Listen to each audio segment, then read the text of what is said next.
bersama saya, Agnia, sebagai host pada episode kali ini. Adapun topik yang akan dibahas yaitu magang, program tepat di kala momen yang pas. Topik kali ini diangkat dengan tujuan untuk memberikan informasi dengan edukasi kepada mahasiswa terkait langkah-langkah memilih, mendaftar, sampai bagaimana menjalin proses magang dengan baik, serta memberikan informasi terkait pentingnya magang untuk prospek ke depannya. Nah, adapun narasumber kita pada episode kali ini yaitu Kak Wahida. Halo Kak Wahida. Halo.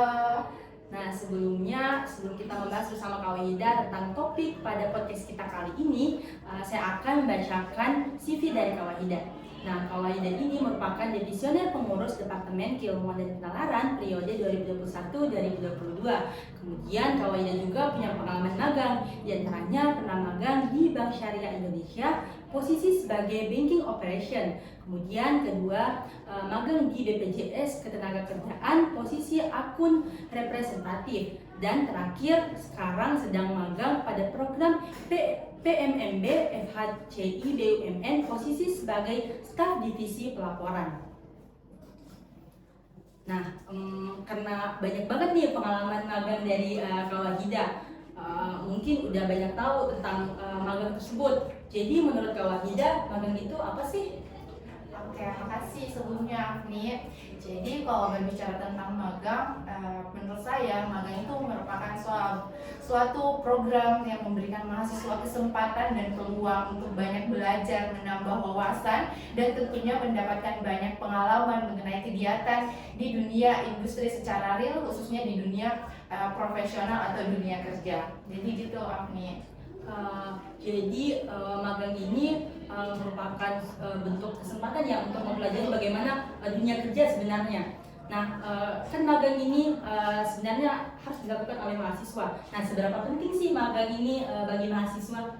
Oke, kalau bicara tentang seberapa penting, menurut saya pribadi, karena kan saya sudah mengalaminya, sudah menjalani proses magang itu, menurut saya sangat penting bagi mahasiswa. Kita kan sebagai mahasiswa harus memiliki banyak pengalaman, banyak bekal sebelum lulus di dunia perkuliahan. Nah, magang ini selain berorganisasi, tentu kita harus punya pengalaman kerja karena ujungnya kita akan masuk ke dunia profesional, dunia kerja. Nah, teman-teman itu harus mampu mewarnai CV teman-teman karena CV itu merupakan hal yang utama dalam proses rekrutmen dalam dunia kerja. Nah, dengan magang kita bisa menambah pengalaman bekerja di CV, juga tentunya menyusun CV kita dengan baik. Nah, teman-teman juga harusnya mampu memanfaatkan media profesional seperti LinkedIn, Gov.id, begitu untuk branding seberapa banyak pengalaman teman-teman khususnya di dunia profesional. Nah, dengan magang kita juga dapat menambah dan meningkatkan soft skill dan hard skill kita, memperbanyak relasi, dan tentunya mengimplementasikan, menerapkan ilmu yang kita dapatkan di perkuliahan ke dunia kerja. Jadi gitu sih. Wah, sangat banyak ya manfaat dari magang ini, khususnya bagi mahasiswa. Nah, tadi Kak udah dijelaskan tentang manfaat magang bagi mahasiswa. Boleh nih berbagai tips-tips magang buat mahasiswa. Yang pertama itu mungkin Kakak bisa berbagi tips memilih tempat magang. Gimana tuh Kak cara tipsnya buat milih tempat magang? Ya, yang pertama kalau menurut saya itu teman-teman harus pintar milih lokasi karena kan kita sebagai mahasiswa masih ada tanggung jawab kuliah gitu.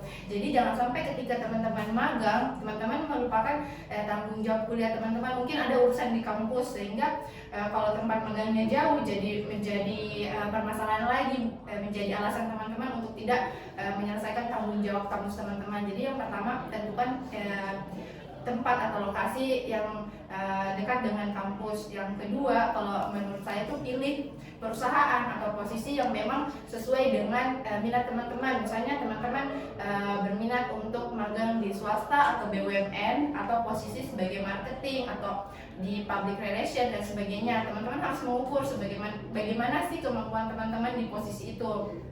Nah, yang ketiga itu menurut saya itu teman-teman harus tahu apa benefit yang bakal saya dapatkan ketika saya magang di tempat itu dan di posisi itu. Dan kemudian teman-teman harus tahu juga tentang job deskripsinya, apa-apa saja pekerjaan yang akan saya lakukan di posisi itu. Apakah memang worth it dengan apa pengalaman, apa skill yang bakal saya dapatkan di posisi itu dan di perusahaan itu. Jadi gitu. Nah, sangat lengkap ya Kak tentang tips memilih tempat magangnya. Nah, tips yang kedua itu Kak, bagaimana cara mendaftar atau proses alur berkasnya Kak?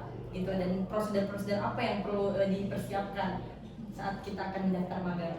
Oke, mungkin teman-teman semua sudah kenal ya program Kampus Merdeka. Nah, salah satu program Kampus Merdeka itu ada Magang Merdeka. Nah, di program Kampus Merdeka itu teman-teman punya 2 kali kesempatan untuk ikut. Nah, entah itu teman-teman milih Magang Merdeka atau Kampus Mengajar atau mungkin pertukaran. Nah, kebetulan saya pribadi memanfaatkan 2 kesempatan itu untuk ikut magang 2 kali. Nah, jadi berkas yang paling pertama itu teman-teman harus menyusun CV atau mengumpul CV di website Kampus Merdeka, khususnya di Magang Merdeka. Nah, teman-teman juga melampirkan sertifikat pendukung teman-teman. Misalnya teman-teman ada pencapaian ikut lomba, mendapatkan juara gitu, teman-teman lampirkan, dan surat rekomendasi dari jurusan atau fakultas. Nah, kemudian setelah teman-teman melengkapi administrasi itu, teman-teman masuk di website. Nah, ketika Magang Merdeka itu dibuka, bakalan banyak perusahaan dan posisi yang dibuka di website itu. Jadi teman-teman tinggal pilih mau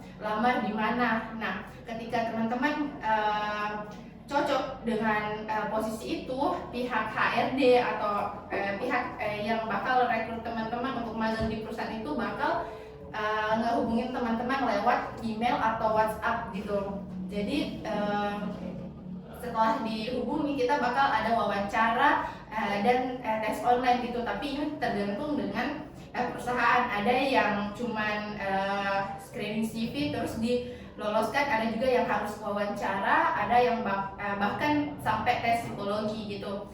Jadi ini menurut saya kayak simulasi daftar kerja gitu. Karena setiap pagi kita lewat buka email deh ada offering atau enggak ya,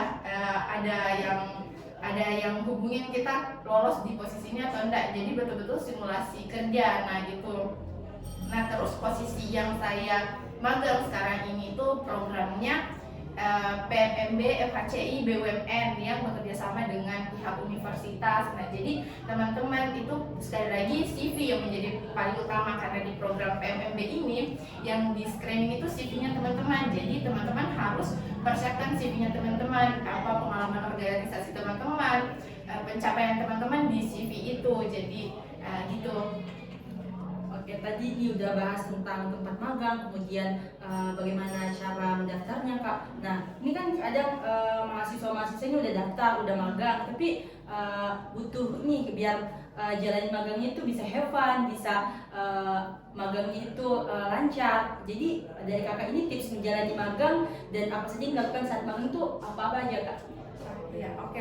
Yang pertama itu kita harus paham dan kenali budaya perusahaan. Nah, kita harus menjaga sopan santun, menjalin relasi dengan semua rekan kerja dengan baik, harus proaktif, bertanya, mengerjakan proyek ini, bagaimana berkomunikasi dengan baik dengan mentor kita, bagaimana penyelesaian proyek itu dengan baik sama mentor. Intinya komunikasi itu penting dengan mentor, bagaimana kita menyelesaikan tugas-tugas proyek, atau mungkin kita komunikasi, kita masih ada kuliah, jadi perlu izin untuk kuliah 1 atau 2 jam begitu, jadi dikomunikasikan sama mentor.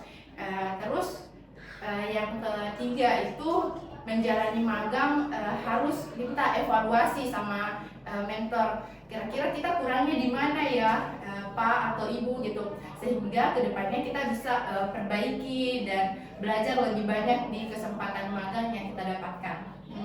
Pentingnya Kak evaluasi itu untuk kedepannya kita jadi seperti apa untuk memperbaiki kualitas magang kita di perusahaan-perusahaan lainnya.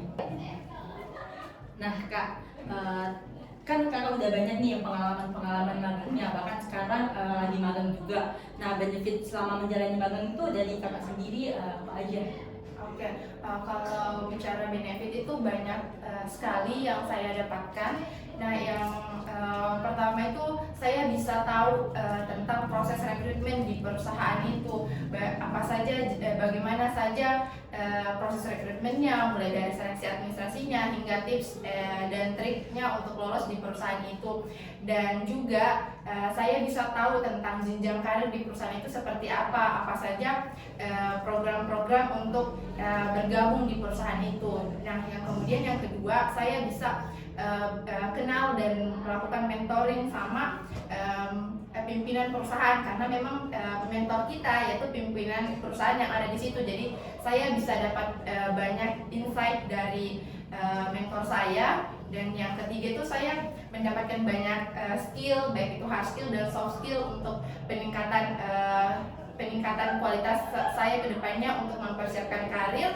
Dan kemudian benefit selanjutnya yaitu menambah penghasilan sebagai mahasiswa. Nah, jadi kita kan ada uang saku begitu, jadi kita bisa menambah penghasilan, khususnya kan untuk mahasiswa semester akhir nih yang lagi butuh biaya untuk urus skripsi dan lain sebagainya. Jadi itu sangat membantu sih. Nah, untuk pembelajarannya selama magang Kak, gimana tuh?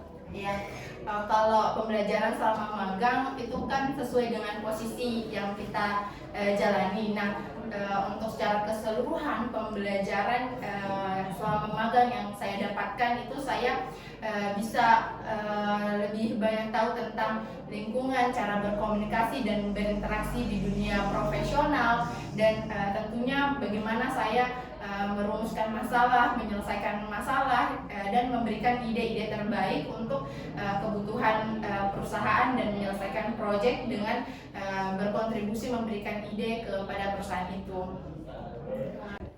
Nah, kakak ini kan udah banyak nih pengalaman magangnya. Terus setelah menjalani magang, prospek karirnya kakak itu udah tergambarkan ke depannya. Ya, kalau untuk sekarang ya saya sudah mulai mendapatkan gambaran, karena saya sudah mulai tahu, karena dengan magang saya bisa tahu bagaimana sih perbedaan karir di BUMN, di swasta, atau bahkan di instansi. Ternyata jenjang karirnya seperti ini, proses lingkungan kerjanya seperti ini. Jadi saya punya self awareness atau kesadaran diri untuk bagaimana mempersiapkan diri untuk setelah lulus ini, setelah wisuda, apa saja yang harus saya siapkan, bagaimana saya harus mempersiapkan diri agar saya punya kelebihan dari calon pegawai lainnya begitu. Bagaimana saya mempersiapkan diri untuk punya skill dan punya skill yang lebih baik dari orang-orang lainnya gitu. Wah, sangat bermanfaat ya Kak untuk prospek karir kakak ke depannya. Mungkin teman-teman lain penonton podcast kali ini bisa mengikuti Kawahida untuk menjalani magang sehingga prospek karir ke depannya itu dapat tergambarkan. Nah, itu tadi pembahasan kita terkait magang yang sudah dijelaskan oleh Kawahida. Dari penjelasan tadi dapat kita simpulkan bahwa magang itu memberikan banyak manfaat bagi kita, terutama mahasiswa yang nantinya akan terjun di dunia kerja. Dan semoga pembahasan kita ini dapat memberikan tambahan pengetahuan terkait bagaimana langkah-langkah memilih, mendaftar, sampai pada bagaimana menjalani proses magang dengan baik. Kemudian memberikan informasi terkait pentingnya magang untuk prospek karir ke depannya. Oke guys, nggak berasa kita udah di penghujung episode kali ini. Terima kasih Kawahida udah meluangkan waktunya dan berbagi ilmu yang pastinya sangat bermanfaat bagi kita semua. Dan terima kasih juga buat penonton sekalian yang udah nonton sampai akhir. Jangan lupa like, comment, and subscribe. Untuk episode kalinya kira-kira kita akan bahas apa lagi ya? Sampai jumpa di episode Humanis Podcast selanjutnya. Dadah!